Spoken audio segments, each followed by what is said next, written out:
ምንም እንኳ ሰውኛ ዘይቤ ቢሆንም እግዚአብሔር ሰውን በመፍጠሩ ተጸጸተ እስኪባል ድረስ ፍጥረት ሁሉ አመፅን ባደረገበትና በምድር ላይ ሥጋ የለበሰ ሁሉ ተስተካክሎ በበደለበት ዘመን በንጽሕና የተገኘ ቅዱስ አባት ነው።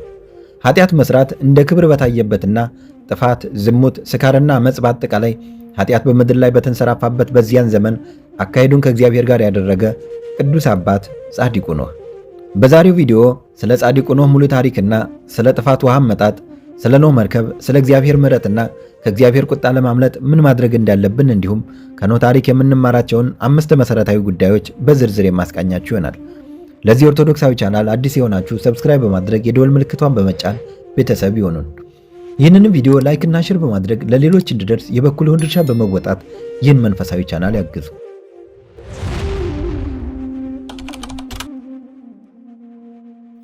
ኖህ ማለት እረፍት፣ ደስታ ማለት ነው። የአዳም 10ኛ ትውልድ ሲሆን አባቱ ላሜህ ይባላል። ከታናሽነቱ ጀምሮ ኃጢአት እንደሚበዛ ጥፋትም እንደሚስፋፋ ደጋጎች እንደሚያንሱና ሥጋ የለበሰ ሁሉ በጥፋት ውሃ እንደሚደመሰስ አምላካዊ ምስጢርን በማየቱ ፊቱ የተቋጠረ ነበር። በዚህም ምክንያት ፈጽሞ ያለቅስ ነበር። ከኃጢአት ርቆ ድንግልናውን ጠብቆ ለ500 ዓመታት በእግዚአብሔር ትእዛዝ የአባታችን የአዳምን ሥጋ ሲያገለግል ከኖረ በኋላ ሚስት እንዲያገባ እግዚአብሔር አዘዘው። ሥጋ የለበሰ ሁሉ እንደሚጠፋና ከእርሱ ዘር በቀር የሚተርፍ እንደሌለ እግዚአብሔር ስለነገረው የሄኖክ የልጅ ልጅ ወይም የማቱሳላ የወንድሙ ልጅ የሆነችውን የአቡዚርን ልጅ ሃይከልን አገባ።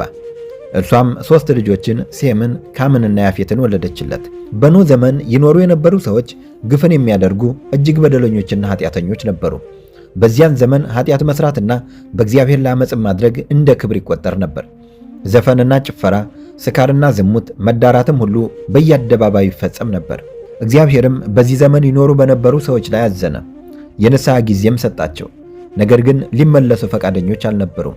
ከዚህ በኋላ እግዚአብሔር ኖህን ከእነርሱ የተነሳ ምድር በግፍ ተሞልታለችና እኔ ያጠፋቸዋለሁ፣ አንተ ግን የምትድንበትን መርከብ ከጎፈር እንጨት ሥራ፣ ርዝመቷ 300 ክንድ ወርዷን 50 ክንድ ቁመቷን 30 ክንድ አድርገህ ውጯንና ውስጧን በአደሮ ማርና በሙጫ ለስናት፣ መስኮት አውጣላት፣ 1 ክንድ ስትቀር ለመጨረስም በደረሰች ጊዜ በዚያ የጎን ደጃፍ አውጣላት፣ 3 ክፍል አድርገህ ስራት። የመጀመሪያው ክፍል ለአራዊትና ለእንስሳት ይሁን፣ ሁለተኛው ክፍል ለአዋፍና ለተንቀሳቃሾች ሁሉ ይሁን፣ ሦስተኛውም ክፍል ለአንተና ለልጆችህ ከሚስቶቻቸው ጋር ይሁን አለው። ኖህም እግዚአብሔር እንዳዘዘው መርከብን ሠራ። ኖህ ከጥፋት ውሃ ለመዳን መርከብን ሲሠራ አይተው የቃየል ልጆች ዘበቱበት፣ እንዲህም አሉ፣ ይህ ሽማግሌ አብዷል፣ ውሆች ቁልቁል ይፈሳሉ እንጂ እንዴት ወደ ተራራ ራስ ይወጣሉ ይለናል ተባባሉ። ኖህ ግን እግዚአብሔር እንዳዘዘው መርከቡን ሰርቶ ጨረሰ። ከዚህም በኋላ የአባታችን የአዳምን ሥጋ ወሰደ። ሴም ወርቁን፣ ካም ከርቤውን፣ ያፌት ዕጣኑን ወስደው ወደ መርከቡ አስገቡ። ሁለተኛም እግዚአብሔር እንዲህ አለው፣ ከሚመገቧቸው ምግቦች ሁሉ ወደ መርከቡ እንዲያስገባና በእርሱም ዘንድ እንዲያኖር፣ ይህም በመርከቡ ውስጥ ለሚገቡ ፍጥረታት ሁሉ ምግብ እንደሚሆን ነገረው። ኖህም ወደ መርከቡ ገባ። ሚስቱ፣ ልጆቹና የልጆቹ ሚስቶች ከጥፋት ውሃ ለመዳን ከእርሱ ጋር ገቡ። እግዚአብሔር ባዘዘው መሠረት ከንጹሐን እንስሳትና አዋፋት ዘር ሁሉ ተባዕትና እንስት እያደረገ 7 ንጹሐን ካልሆኑት እንስሳትም ሁሉ 2 ሴትና ወንድ እያደረገ አስገባ። በጨረሰም ጊዜ እግዚአብሔር መርከቡን ከኋላ ዘጋው። በዚያችም ቀን የሰማይ መስኮቶች ተከፈቱ። የጥፋት ውሃ በምድር ላይ ያለማቋረጥ 40 ቀንና 40 ሌሊት ዘነበ። ውሃውም ሞልቶ መርከቢቱን አንሳፈፋት፣ ምድርንም ለቀቀች። ውሃውም በምድር ላይ እጅግ በዛ፣ ከሰማይም በታች ያሉትን ረዣዥም ተራራዎች ሁሉ ሸፈነ። በላያቸውም 15 ክንድ ያህል ከፍ ከፍ አለ። ሥጋ የለበሰ ሁሉ እንስሳትና የምድር አራዊትም በሙሉ የሰው ልጅ ጨምሮ ከምድረ ገጽ ጠፉ። ክፉ ሰዎች ወደ ኖህ መርከብ መግባት አልተቻላቸውም። ቤቶቻቸው በጎርፍ ፈራረሱ። ማንም ሸሽቶ ማምለጥ አልተቻለውም ነበር። ኖህም የጥፋት ውሃ በምድር ላይ በሆነ ጊዜ የ600 ዓመት ሰው ነበር። ውሃውም በምድር ላይ 150 ቀን አየለ። እግዚአብሔርም ኖህን አሰበው፣ ከእርሱም ጋር በመርከብ ውስጥ ያሉትን እንስሶችን ሁሉ አሰበ። ነፋስንም በምድር ላይ አመጣ፣ ውሃውም ጎደለ። የቀላይም ምንጮች ተደፈኑ፣ የሰማይም መስኮት ተዘጋ። ውሃውም እያለቀ ከምድር ይሸሽ ጀመር። ከ150 ቀን በኋላ ውሃው ጎደለ። መርከቢቱም በ7ኛው ወር በ12ኛው ቀን በ17ኛው ሰርቀ ሌሊት በአራራት ተራራ ላይ አረፈች። ውሃው እስከ 10ኛው ወር ድረስ እየጎደለ ይሄድ ነበር። 11ኛውም ወር በሆነ ጊዜ ከወሩ በመጀመሪያው ቀን የተራራዎች ራስ መታየት ጀመረ። ከ40 ቀንም በኋላ ኖህ የሠራውን የመርከቧን መስኮት ከፍቶ ውሃው ከምድር ላይ ጎድሎ እንደሆነ ያይ ዘንድ ቁራን ላከው። ቁራም ሄደ፣ ነገር ግን አልተመለሰም። ከእርሱም ቀጥሎ ርግብን ላካት። ርግቧም የምታርፍበት ቦታ ስላላገኘች ወደ መርከቡ ተመለሰች። ውሃው በምድር ሁሉ ላይ ነበርና እጁን ዘርግቶ ወደ መርከቡ አስገባት። 7 ቀንም ቆይቶ ዳግመኛ ምድርን ታይ ዘንድ ርግብን ላካት። ርግብን በማታ ጊዜ ወደ እርሱ ተመለሰች፣ በአፏም የዘይት ወይም የወይራ ቅጠልን ይዛ ነበር። ኖህም ውሃው ከምድር ላይ እንደጎደለ አወቀ። 7 ቀንም ቆይቶ ዳግመኛ ርግብን ላካት፣ ደግማም ወደ እርሱ አልተመለሰችም። የኖህም ዕድሜ 601 ዓመት በሆነ ጊዜ በመጀመሪያው የወሩ መባቻ ውሃው ከምድር ላይ ተቋረጠ። ኖህም የሠራውን የመርከቡን ድፍነት ገለጠ። ጨረቃ ሰርቅ ባደረገችበት በ12ኛው ቀን በሁለተኛው ወር ምድር ደረቀች። እግዚአብሔርም ኖህን አንተ፣ ሚስትህም፣ ልጆችህም፣ የልጆች ሚስቶችም ከአንተ ጋር ያለውም ሁሉ ከመርከቡ ውጡ አለው። ኖህም ወጣ፣ ሚስቱ፣ ልጆቹም፣ የልጆቹ ሚስቶችም ከእርሱ ጋር፣ እንስሳቱም ሁሉ ወጡ። ኖህም ለእግዚአብሔር መሠዊያን ሠራ። ከእንስሳት ከአዕዋፋትና ንጹሐን ከሆኑት ሁሉ በመሠዊያው ላይ መሥዋዕትን አቀረበ። እግዚአብሔርም መልካም መዓዛን አሸተተ፣ እንዲህም አለ፣ ስለ ሰው ልጆች ክፋት ምድርን ሁለተኛ እንዳላጠፋ ተናገርኩ። በሰዎች ልቡና ክፋት ከሕፃንነታቸው ጀምሮ ሁልጊዜ ጸንቶ ኖሯልና ከዚህ በፊት እንዳደረግኩት ሥጋ የለበሰን በሕይወት ያለውን ሁሉ ዳግመኛ አላጠፋም። ምድር ጸንታ በምትኖርበት ዘመን ሁሉ ዘርና መከር፣ ቅዝቃዜና ሙቀት፣ በጋና ክረምት፣ መዓልትና ሌሊት አይቋረጡም። እግዚአብሔር ኖኅንና ልጆቹን ባረካቸው፣ እንዲህም አላቸው፣ ብዙ ተባዙ፣ ምድርንም ሙሏት፣ ግዟት። ከእናንተ ጋር ኪዳኔን አጸናለሁ። ከእንግዲህ ወዲህ ሥጋ የለበሰ ሁሉ በጥፋት ውሃ አይሞትም።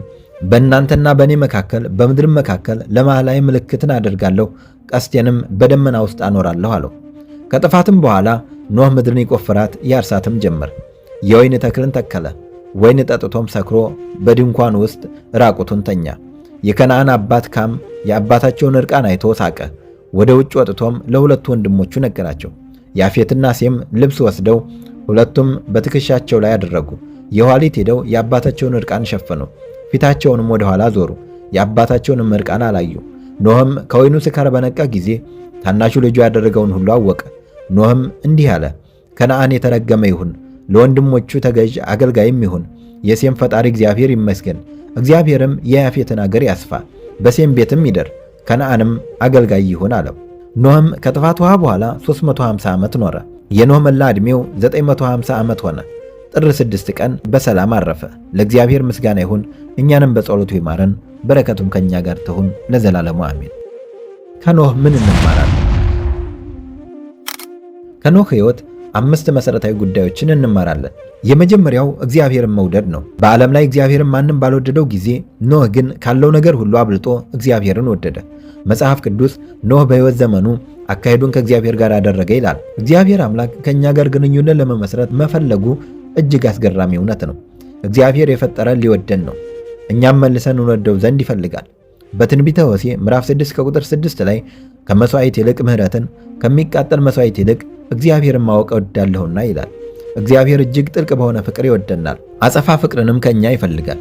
ጌታችንም በቅዱስ ወንጌል ጌታ አምላክህን በፍጹም ልብህ፣ በፍጹም ነፍስህ፣ በፍጹም ሐሳብህ ውደድ፣ ታላቂቱና ፊተኛይቱ ሕግ ይህች ናት በማለት እግዚአብሔርን መውደድ ማለት ታላቂቱን ሕግ መፈጸም እንደሆነ አስተምሮናል።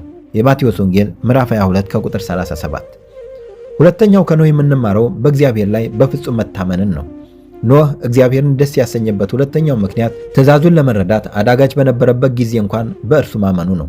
መጽሐፍ ቅዱስ እንዲህ ይላል፣ ኖህ ገና ስለማይታየው ነገር እግዚአብሔር ባስጠነቀቀው ጊዜ እግዚአብሔርን ፈርቶ ቤተሰቦቹን ለመዳን መርከብን በእምነት ሠራ፣ በእምነትም የሚገኘውን ጽድቅ ወራሽ ሆነ ይለናል። ኖህ እንዲጠራጠር ሊያደርጉት የሚችሉ 3 መሠረታዊ ነገሮች ነበሩ።